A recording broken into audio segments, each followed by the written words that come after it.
Hello, good morning everyone. आज अपन ionic radius, आयनिक त्रिज्या के बारे में पढ़ेंगे। और कल हमने जो पेरियोडिसिटी थी, तत्वों की आवर्तिता थी, उसके केस में एक टॉपिक क्या था, परमाणुीय त्रिज्या यानी कि एटॉमिक रेडियस। अब शायद आपको ये जो आयनिक रेडियस है, एक बात पहले जानना होगा कि आयन क्या होते हैं। आयन क्या होते हैं? आयन जैसे कि आप जानते हो कि कोई भी उदासीन परमाणु जब एक इलेक्ट्रॉन डोनेट कर देता है यानी कि इलेक्ट्रॉन रिलीज कर देता है, सीधी सी बात है, कोई भी मेटल होता है, जैसे ये मेटल है, ये अगर यहाँ से एनर्जी प्राप्त करके एनर्जी गेन करेगा और प्राप्त करके ये M+ बन जाएगा और ये क्या करेगा, एक इलेक्ट्रॉन को रिलीज कर देगा। अगर ये एक इलेक्ट्रॉन त्यागता है, डोनेट करता है या रिलीज करता है, तो ये कैटायन बनता है यानी कि धन आयन बनता है। और अगर कोई आपकी स्पीसीज, जैसे अपन एग्जांपल देंगे, जैसे कोई भी आपकी स्पीसीज है, अगर जैसे ये Cl है, ओनली फॉर क्या है, Cl है, अगर ये Cl एक इलेक्ट्रॉन गेन कर लेगा तो क्या करेगा, Cl- बन जाएगा। ठीक है, तो यानी कि कोई भी उदासीन परमाणु या तो एक इलेक्ट्रॉन ग्रहण करे, एक्सेप्ट करे, या फिर एक इलेक्ट्रॉन डोनेट करे, दे दे, तब आयनों का निर्माण होता है। और आयन सिर्फ दो ही प्रकार के होते हैं, एक धनायन और एक ऋणायन। इंग्लिश में बोले तो कैटायन जिसके ऊपर पॉजिटिव चार्ज होता है और एनायन जिसके ऊपर नेगेटिव चार्ज होता है। तो कल अपन ने एटॉमिक रेडियस की बात की थी, परमाणु त्रिज्या की बात की थी। आज अपन आयनिक त्रिज्या यानी कि आयनिक रेडियस की बात करेंगे। रेडियस वही है लेकिन यहाँ पे आयनों की है, यानी कि अब हम किसी प्लस स्पीसीज के ऊपर या किसी माइनस स्पीसीज के ऊपर बात करेंगे। कल अपन ओनली फॉर न्यूट्रल स्पीसीज के बारे में बात कर रहे थे, उदासीन परमाणुओं के बारे में बात कर रहे थे। आज अपन चार्ज्ड स्पीसीज की बात करेंगे जिनके ऊपर कैटायन या जिसके ऊपर पॉजिटिव या नेगेटिव चार्ज आता है। देखो कई वीडियो जैसे होते हैं 2-3 मिनट के, उसमें 1.5 मिनट तो ऐसे पका देता है, लाइक करो, सब्सक्राइब करो, ये करो, वो करो, कमेंट करो। अपने वीडियो में ऐसा कोई लफड़ा नहीं है, या ना कोई लाइक सब्सक्राइब, कोई दिक्कत नहीं होती यहाँ पे। बस आप देखो इसको प्यार से, मेरा लाइक कमेंट से कोई मोह माया नहीं है, आपको समझ में आए, बस यही मेरा सबसे बड़ा मेरा जो उद्देश्य है वो यही है कि इस लॉकडाउन के अंदर आपको घर बैठे अगर कुछ सीखने को मिलता है तो इससे बेटर कुछ नहीं है, क्योंकि आपका टाइम, अगर आप अपने टाइम को सदुपयोग कर रहे हो, इससे अच्छा कुछ नहीं हो सकता। तो अपन सीधा टॉपिक के ऊपर आते हैं। और अपना टॉपिक जो है, जैसे कि आपको दिख रहा है, आयनिक त्रिज्या यानी कि आयनिक रेडियस। अब जैसे कि रेडियस तो कल आपने पता कर लिया कि रेडियस क्या होती है, त्रिज्या क्या होती है। त्रिज्या वही होती है जैसे कल आपने बताई थी परिभाषा, वही अपन ने आज बताएंगे कि जो न्यूक्लियस होता है, नाभिक होता है, नाभिक से बाह्यतम कोश की दूरी यानी कि आउटर मोस्ट सेल का जो इलेक्ट्रॉन के बीच की जो डिस्टेंस है वो अपनी त्रिज्या होती है। पर त्रिज्या क्या होती है, कोई भी सर्कल होता है उसके केंद्र से लेके ये जो आउटर चीज़ है वो त्रिज्या होती है। ठीक है, तो त्रिज्या के केस में अपन इतना सा जानते हैं। लेकिन अब देखो आयनिक त्रिज्या, पहली बात तो अपन ये बात कर लेते हैं, जब परमाणु इलेक्ट्रॉन ग्रहण करता है, जब परमाणु इलेक्ट्रॉन ग्रहण करता है या त्यागता है तो आयन का निर्माण होता है। यानी कि कोई भी एटम इलेक्ट्रॉन गेन करे या इलेक्ट्रॉन रिलीज करे, उस टाइम आयन का निर्माण होगा। अगर इलेक्ट्रॉन गेन करेगा तो ऋणायन यानी कि एनायन का निर्माण होगा, और इलेक्ट्रॉन अगर रिलीज करता है तो वहाँ पे कैटायन का निर्माण होता है। ठीक है, आयन की त्रिज्या को आयनिक त्रिज्या कहते हैं। अब आयनिक त्रिज्या किसे कहेंगे, जो आयन बनाए, चाहे वो नेगेटिव है या पॉजिटिव है, चाहे वो धनायन है चाहे वो ऋणायन है, आयन तो आयन होता है और आयनिक त्रिज्या हम उसी को कहते हैं। ठीक है, किसी परमाणु के द्वारा इलेक्ट्रॉन त्यागने से धनायन बनता है। अगर कोई उदासीन परमाणु इलेक्ट्रॉन त्याग देगा तो धनायन का निर्माण होता है, और इलेक्ट्रॉन ग्रहण कर लेगा तो ऋणायन का निर्माण होता है। तो हम सबसे अच्छे एग्जाम्पल की बात करते हैं। देन आपको दिख रहा होगा सोडियम, क्या दिख रहा है यहाँ पे, सोडियम दिख रहा है एक एग्जाम्पल के अंदर। ठीक है, परमाणु गोलाकार होते हैं इसलिए इसको गोला दिखाया गया है। अब सोडियम परमाणु का इलेक्ट्रॉनिक विन्यास जैसे कि आप बचपन से पढ़ते आ रहे हो, क्या है, 2, 8 और 1, ऐसा ही है। परमाणु त्रिज्या जो इसकी कितनी है, 186 पिकोमीटर, 186, कल आपने देखी होगी टेबल के अंदर। अच्छा, ये 186 पिकोमीटर, ये उसकी इतनी पिकोमीटर, ये अपने को कुछ याद वाद नहीं करनी है। इसको याद करने के लिए मत बैठ जाना आप कि इसकी इतनी होती इसकी इतनी होती, नहीं नहीं। केमिस्ट्री में ऐसे बहुत डाटा होते हैं, ऐसे साइंस के अंदर ये सब कुछ याद नहीं करना होता हमको, तो सिर्फ एक ग्रुप के अंदर और एक पीरियड के अंदर कैसे कैसे इनकी प्रॉपर्टी, मतलब प्रॉपर्टी इनकी कम होती है या ज़्यादा होती है, कैसे इनका एटॉमिक साइज, आयनिक साइज बढ़ रही है घट रही है, क्यों बढ़ रही है क्यों घट रही है, बस इतना ही पता होना होता है। ऐसा नहीं है कि इनको अपने को डाटा एनालिसिस करता हो या कोई डाटे को अपने को रीडिंग करनी है, नहीं नहीं, अपने को तो इनका एटॉमिक नंबर, सिंबल और इनका इलेक्ट्रॉन कॉन्फ़िगरेशन याद हो जाए वो ही काफ़ी है। कौन सा एटम कौन सा एलिमेंट ब्लॉक का है वो अपने को सफिशियंट है। इस चक्कर में मत पड़ जाना कि इसके अपने को ये एटॉमिक रेडियस याद करनी है, नहीं नहीं बिल्कुल नहीं करनी। अब क्या करना है, जैसे कि आपको ये सोडियम दिखाई दे रहा है, ठीक है। अब इसकी एक मान लो कि इसकी 186 पिकोमीटर आपको इसकी ये है मेटेलिक रेडियस, ये धातु यानी कि उदासीन परमाणु की त्रिज्या है, देखा जाए तो परमाणु त्रिज्या है। लेकिन अगर इसको ये ऐसे इलेक्ट्रॉन निकलते नहीं है, इलेक्ट्रॉन को निकालने के लिए क्या करना पड़ता है, इस परमाणु को एनर्जी देनी पड़ती है। क्या देनी पड़ती है, ऊर्जा देनी पड़ती है। जैसे इसको ऊर्जा देंगे तो ये यहाँ से, ये जो आउटर मोस्ट सेल का एक इलेक्ट्रॉन है, अब आपको पता है कि ये जो सोडियम के अंदर ये जो एक इलेक्ट्रॉन है वो तीसरे कोष में है, थर्ड सेल में है ना, थर्ड सेल में है। ऐसा सोच रहे हो सर ऐसे कैसे समझे हम थर्ड सेल में, चलो हम आपको एक आईना दिखा देते हैं। हमने आपके लिए ऐसा कुछ बनाया है। क्या बनाया है, देखो ये आपका सोडियम है, दिख रहा है आपको सोडियम, ये बीच में इसका नाभिक है, न्यूक्लियस जिसको हम कहते हैं नाभिक। ये पहला सेल है जिसको आप के नाम से जानते हो, ठीक है। ये दूसरा कोष है जिसको आप एल के एल एम ऐसे नाम सुना है अपने सेल के बोर के अकॉर्डिंग, वो 9th में, हाँ वही वही, ठीक है। तो अब क्या करना होता है, जैसे मैंने इसके फर्स्ट सेल में 2 इलेक्ट्रॉन दिखाए हैं आपको, सेकंड में 8 इलेक्ट्रॉन दिखाए हैं और थर्ड में 1 इलेक्ट्रॉन दिखाया है, ठीक है। ये देखो यहाँ पे 2 at 1 सिस्टम मैंने यहाँ पे लिख रखा है इसका, ठीक है। अब इसको ऊर्जा देने पर 1 इलेक्ट्रॉन लॉस कर दिया, ये निकाल दिया, तो अब क्या बचा इसके पास, ये 2 इलेक्ट्रॉन तो ये के में बच रहे हैं और ये 8 के एल में बच रहे हैं, यानी कि अब सिस्टम कैसा आ गया 2 at। और हर कोई यही चाहता है, देखो ये इनका अष्टक रूल होता है कि हर कोई मेटल, धातु अधातु जो भी है, हर कोई तत्व परमाणु यही चाहता है कि अपने बाह्यतम कोष यानी कि आउटर मोस्ट सेल में वो 8 इलेक्ट्रॉन कंप्लीट कर ले। ऐसा करने से उसको स्थायित्व मिलता है, स्टेबिलिटी मिलती है, और सब कोई अपना स्थायित्व है यानी कि अपनी स्टेबिलिटी के लिए ही ऐसा करते हैं। इलेक्ट्रॉन देगा या इलेक्ट्रॉन लेगा, ये सब मतलब स्टेबिलिटी का खेल है। अब जैसे सोडियम के आउटर सेल में 1 ही इलेक्ट्रॉन था, अब इसके स्टेबिलिटी बनने के लिए क्या चाहिए, इसको स्टेबल होने के लिए इसके बाह्यतम कोष में 8 इलेक्ट्रॉन चाहिए। अब बात ये आती है कि अगर ये 1 इलेक्ट्रॉन दे देता है तो स्वतः इसके ऑटोमेटिक ही इसके आउटर सेल में, अब जब इसका थर्ड सेल था इसने 1 इलेक्ट्रॉन दे दिया, तो अब जो रहा, अब ये तो मान लो ये तो सेल ही खत्म हो गया इसके केस में, अब बचा ही क्या, 2 ही सेल बच रहे हैं इसके केस में, तो अब ऑटोमेटिक इसका अष्टक कंप्लीट हो गया। अब ऐसा तो है नहीं कि कोई इसको 7 इलेक्ट्रॉन दे देगा साहब जी को, कोई नहीं देगा, है ना। तो इस प्रकार से अपन ने ये बनाया था आपके लिए कि ये क्या चीज़ होती है, ठीक है। तो अब वापस से आप इस टॉपिक को यहाँ आ जाओ कि 1 इलेक्ट्रॉन दिया है, इसकी आयनिक त्रिज्या है, अब सोडियम के ऊपर प्लस चार्ज आ गया, आयनिक त्रिज्या है, और इसका इलेक्ट्रॉनिक विन्यास अब 2at हो गया, यानी कि अब आउटर सेल में इसके ऑटोमेटिक ही 2 इलेक्ट्रॉन 8 इलेक्ट्रॉन हो गए, जैसे कि यहाँ पे 2at सिस्टम है, एटॉमिक त्रिज्या जो है वो कम हो गई। अब आप एक चीज़ देख रहे होगे कि उदासीन परमाणु की तुलना में धनायन की त्रिज्या कम है, और ध्यान रखना ये लाइफ में हमेशा ही कम रहेगी। सोडियम ही नहीं, दुनिया का कोई सा भी एग्जाम्पल उठा लो आप, कोई सा भी परमाणु ले लो, परमाणु जो उदासीन परमाणु है, उदासीन का मतलब यहाँ पे न्यूट्रल एटम है, उसकी तुलना में, न्यूट्रल एटम उदासीन परमाणु की तुलना में जो धनायन है उसका आकार ऑलवेज डिक्रीज, कम, आप हम कह सकते हैं कि जो आपका, जैसे कि मैंने यहाँ पे बताया, जैसे कि ये सोडियम दिख रहा है आपको, ठीक है, ये सोडियम का आकार जो है, सोडियम का आकार जो है वो किससे, उदासीन परमाणु से हमेशा क्या होगा, कम होगा, किससे होगा, कम होगा, छोटा होगा। अब इनका क्या रीजन है ये मैंने बता दिया आपको।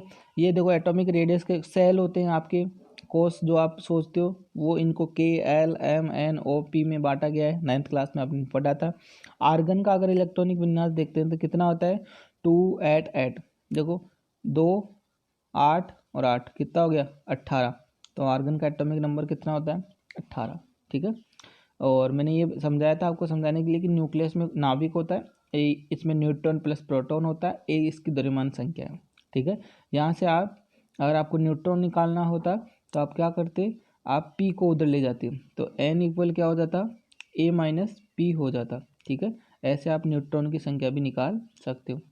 ठीक है, अब अपन चलते हैं इसके टॉपिक के अंदर। देखो यहाँ पे धनायन निर्माण में, यानी कि जब धनायन का निर्माण हुआ, सोडियम में 1 इलेक्ट्रॉन दिया, तो धनायन निर्माण में इलेक्ट्रॉन के निकलने से परमाणु का बाह्यतम कोष पूरी तरह समाप्त हो गया। जैसे मैंने आपको पिक्चर दिखाई थी कि सोडियम परमाणु में 3 सेल थे, 3 कोष थे, और जब Na+ बना तो उसके पास 2 ही कोष बच रहे थे, तो बाह्यतम कोष पूरी तरह समाप्त हो गया तथा शेष इलेक्ट्रॉन पर प्रभावी नाभिक के आवेश बढ़ जाता है।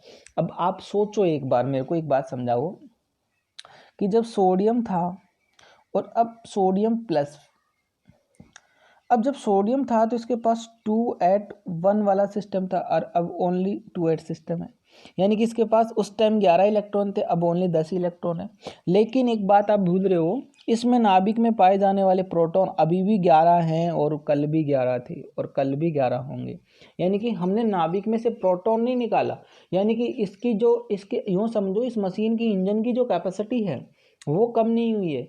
अब आप सोचो कि कोई गाड़ी है, कोई गाड़ी पहले यानी कि इसकी जो क्षमता थी वो ऐसे मान लो इसकी 11 HP की क्षमता थी, और ये 11 सवारियों को खींचती थी। अब यही 11 HP की मोटर अब 10 सवारियों को खींच रही है, यानी कि अपनी ओर आकर्षित कर रही है। तो बताओ कब कौन ज़्यादा आकर्षण करेगा? इट मीन्स इसका प्रभावी नाभिकीय आवेश, इफेक्टिव न्यूक्लियर चार्ज ज़्यादा हो जाएगा। इट मीन्स इसका आकार क्या हो जाएगा? कम हो जाएगा। इसका आकार क्या हो जाएगा? कम हो जाएगा, क्योंकि प्रोटॉन की संख्या कम नहीं हुई है। प्रोटॉन अभी भी दोनों में 11 ही हैं। इलेक्ट्रॉन कम हुए हैं। क्या हुए हैं? इलेक्ट्रॉन, यानी कि उसके नाभिक की पावर कम नहीं हुई है, और नाभिक की पावर अगर कम इलेक्ट्रॉनों को अपनी ओर आकर्षित कर रही है तो अच्छे से, अरे भाई आप अगर 2 व्यक्तियों को अपनी ओर खींचोगे, एक 3 को खींचोगे, एक व्यक्ति को खींचोगे, तो किसको जल्दी खींचोगे? एक वाले को जल्दी खींचोगे ना। आपकी ताकत सेम है, लेकिन आप कितनों को खींच रहे हो? तो ये नाभिक की पावर सेम है। यहाँ पे 11 इलेक्ट्रॉन है, लेकिन एक 11 वाला 11 को खींच रहा है और एक 11 वाला 10 को खींच रहा है। तो कौन जल्दी खींचेगा? 10 वाला खींचेगा। आकार किसका कम होगा? साइज किसकी कम होगी? Na+ की। ध्यान रखना, ऑलवेज, हमेशा ऐसा ही होता है। ठीक है, तो ये देखो कितनी बड़ी बात बोली इसने। अतः हमेशा धनायन का आकार उदासीन परमाणु से छोटा होता है। हमेशा, ऑलवेज फिक्स है ये, कि आपका जो न्यूट्रल एटम है उसके कंपेरेटिवली आपका जो कैटायन स्पीसीज है, कैटायन है, वो always small than neutral atom. ठीक है, तो ये इसके केस में आपने बातें सुनी समझी। अब देखो, किसी परमाणु द्वारा इलेक्ट्रॉन ग्रहण करने से, भाई कोई भी, अब जैसे हमने कहा कि कोई परमाणु इलेक्ट्रॉन देता है, डोनेट करता है, इलेक्ट्रॉन अपने आउटर सेल से रिलीज करेगा, तो वो क्या बनेगा? वो बनेगा आपका क्या? कैटायन बनेगा। ठीक है, धनायन बनेगा। लेकिन अब देखो एक चीज बता रखी है इसने कि किसी परमाणु द्वारा इलेक्ट्रॉन ग्रहण करने से ऋणायन बनता है। यानी कोई उदासीन परमाणु जब इलेक्ट्रॉन गेन करता है, प्राप्त करता है, एक्सेप्ट करता है, तो वो क्या बनेगा? वो ऋणायन बन जाएगा। क्या बन जाएगा? ऋणायन बन जाएगा। अब ऋणायन बन गया, ठीक है। अब जैसे कि आपको दिख रहा है, मैंने क्लोरीन का एग्जाम्पल लिया है, और क्लोरीन के केस में आप भली भांति जानते हो कि सर इसका परमाणु क्रमांक जो होता है वो कितना होता है? 17 होता है, 17 होता है। और 17 को अपन कैसे लिखते हैं? 287, जैसे मैंने यहाँ लिख रखा है, ये देखो 287 हो गए 17। अब जो 7 है वो क्लोरीन का आउटर सेल है। 7 जो है क्लोरीन का आउटर सेल है, यानी कि इसके बाह्यतम कोष में 7 इलेक्ट्रॉन है। अब ये चाहता है बाह्यतम कोष में 8 हो जाए, तो अब ऐसा तो नहीं है कि ये 7 के 7 दे देगा किसी को, इसको 1 इलेक्ट्रॉन मिल जाएगा, और ये 1 इलेक्ट्रॉन गेन कर लेगा, खींच लेगा, आकर्षित कर लेगा। तो इसके बाह्यतम कोष में कितने इलेक्ट्रॉन हो जाएंगे? 8 हो जाएंगे। देखो यहाँ पे मिल गया इसको 8 इलेक्ट्रॉन, 288 सिस्टम हो गया इसका। पहले इसकी परमाणु त्रिज्या ओनली 99 पिकोमीटर थी, और अब देखो इसकी 181 पिकोमीटर हो गई, बढ़ गया। यानी कि देखो इसका आपको साइज यहाँ पे दिख रही होगी, छोटा दिख रहा होगा, जबकि ये बड़ा, यानी कि यहाँ पे उदासीन परमाणु बड़ा हो गया। अभी हमने कहा कि उदासीन की तुलना में धनायन का आकार कम होता है, जबकि अब हम कह रहे हैं कि उदासीन की तुलना में ऋणायन का आकार ज़्यादा होता है। जैसे क्लोरीन एक इलेक्ट्रॉन ग्रहण करके Cl- बन गया। अब आप सोचो कि इसमें प्रोटॉन की संख्या थी वो 17 थी, इसमें भी प्रोटॉन 17 ही हैं, लेकिन इसमें इलेक्ट्रॉन क्या है ज़्यादा, यानी कि इसकी गाड़ी में ज़्यादा सवारी बैठ गई। ठीक है, इसकी गाड़ी में ज़्यादा सवारी चक्कर काटने लग गई, तो अब इसके इंजन को लोड आ गया, यानी कि इसकी अट्रैक्शन पावर थोड़ी कम हो गई। ठीक है, अब अट्रैक्शन पावर कम हो गया यानी आकर्षण कम हो गया, दूरियां बढ़ गई यानी कि आकार बढ़ गया, सीधी सी बात है। उसके साथ क्या हुआ था, सोडियम के साथ, सोडियम एक इलेक्ट्रॉन दिया था, उसके इलेक्ट्रॉनों की कमी आई थी, है ना, इलेक्ट्रॉनों की कमी आई थी, वहाँ पे प्रभावी नाभिकीय आवेश बढ़ा था, अट्रैक्शन बढ़ा था, और अट्रैक्शन बढ़ते हैं तो दूरियां कम हो जाती हैं, और अगर अट्रैक्शन कम होता है तो दूरियां बढ़ जाती है। दूरियां बढ़ने का मतलब सीधा सा हमारा क्या है, साइज बढ़ना। तो यहाँ पे न्यूट्रल स्पीसीज की तुलना में ऑलवेज जो आपका आयनिक स्पीसीज है उसकी साइज हमेशा ज़्यादा होगी, इस बात का ध्यान रखना। और जो धनायन होता है उसकी साइज हमेशा उदासीन परमाणु से कम होगी। तो अगर अपन राजी खुशी एक मैटर अपनाएं, किसके केस में, कि जैसे कि मान लो एक है आपका न्यूट्रल एटम, एक है आपका धनायन, और एक है आपका कोई ऋणात्मक स्पीसीज।